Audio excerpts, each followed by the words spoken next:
आज एक ऐतिहासिक दिन है क्योंकि मराठा मिलिट्री लैंडस्केप हमारे यूनेस्को के वर्ल्ड हेरिटेज साइट्स प्रोग्राम का एक पार्ट बन चुके हैं। आज हम जानेंगे ये लैंडस्केप्स है क्या और ये प्रोग्राम किस लिए बनाया गया है। वीडियो में आगे बढ़ने से पहले आप हमारे चैनल को सब्सक्राइब कीजिए और वीडियो को लाइक कीजिए। जैसे ही हम वीडियो में आगे बढ़ेंगे, यहाँ पे आपको कुछ किलो के नाम मिलेंगे और उनकी फ़ोटोज़ यहाँ होंगी, तो आप इनके कल्चरल और जोग्राफिकल सिग्निफिकेंस को जान पाएंगे। तो ये प्रोग्राम शुरू होता है 1972 में और भारत इसका पार्ट बनता है 1977 में। ये कल्चरल और नेचुरल साइट्स के लिए प्रोग्राम बनाया गया था, जिसके कारण हम इनका कंजर्वेशन और प्रोटेक्शन कर पाए। ये प्रोग्राम में होता ऐसा है कि नॉमिनेशन जो होता है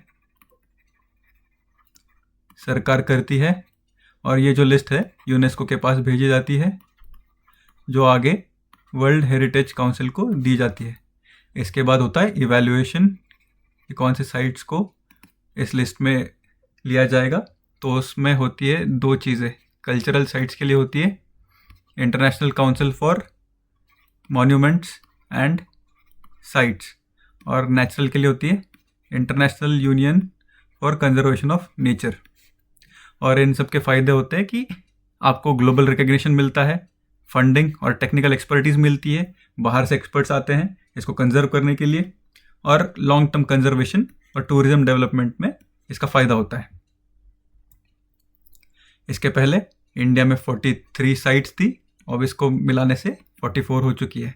इनका कैटेगराइजेशन होता है नेचुरल साइट्स, कल्चरल साइट्स और मिक्स साइट्स। तो इंडिया के पास नेचुरल में है 7, यहाँ है हमारे पास 35 और यहाँ 1 है जो कांचनजुंगा में स्थित है।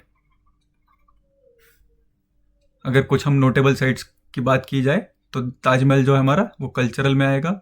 खजुराहो टेम्पल्स अगेन जो मध्य प्रदेश में है वो कल्चरल में आएंगे। जयपुर सिटी जिसको हम पिंक सिटी के नाम से जानते हैं वो भी कल्चरल में आएगी। वेस्टर्न घाट्स जो पार्शली महाराष्ट्र, केरला, कर्नाटक, गोवा इनके बीच पड़ता है तो वो हमारा नेचुरल साइट हो जाएगा।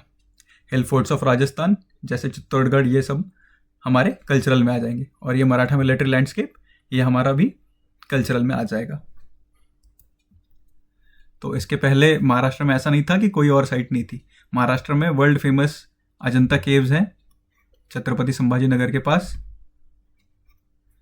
एलोरा केव्स है वो भी छत्रपति संभाजी नगर के पास ही है।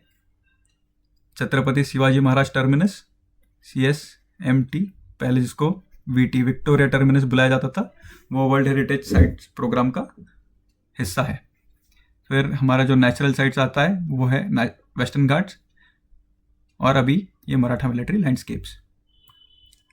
तो इनमें टोटल 12 किले हैं जिनको शामिल किया गया है। इसमें से 10 जो है महाराष्ट्र में है और 2 जो है महाराष्ट्र के बाहर है। एक महाराष्ट्र के कोस्ट पर है और एक जो है तमिलनाडु में है विलुपुरम के पास, जिसका नाम जिंजी है। आप इसमें पढ़ सकते हैं शिवनेरी, सालहेर, लोहगढ़।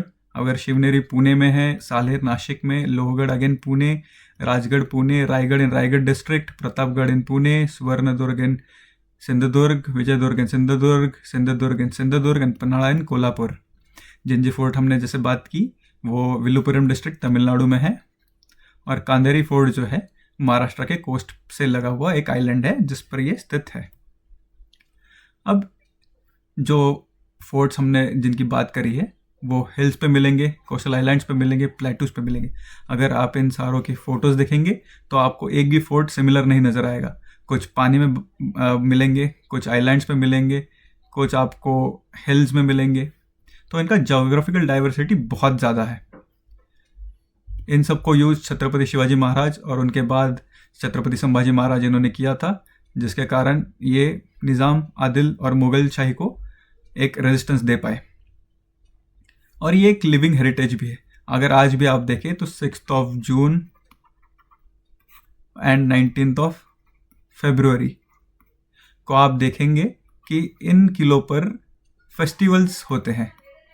छत्रपति शिवाजी महाराज के कोरोनेशन और बर्थ एनिवर्सरी पे।